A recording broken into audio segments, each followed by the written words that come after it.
احط لسوسو في اللانش بوكس حاجات خفيفه كده. اصل انا حاساها اليومين دول ان هي اكلتها ضعفت، ما عادتش زي الاول.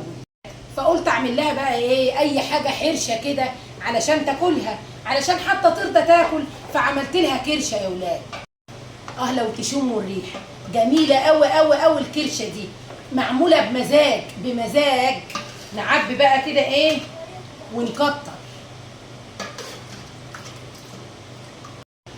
كده. كفايه ولا ازود؟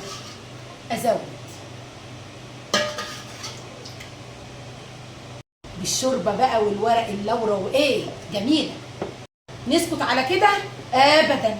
جبت لها كده كام رغيف فينو على قد نفسها يعني، وعلبه الجبنه دي انا مش هفتحها، تفتحها هي بقى بمعرفتها هناك. وطبعا لازم تحبس عشان صحابها وعشان صحتها بقى. لازم الفاكهه، لازم الفاكهه دي اساسي. بنتي تاكل ده هفتانه قوي يا ولاد، هفتانه.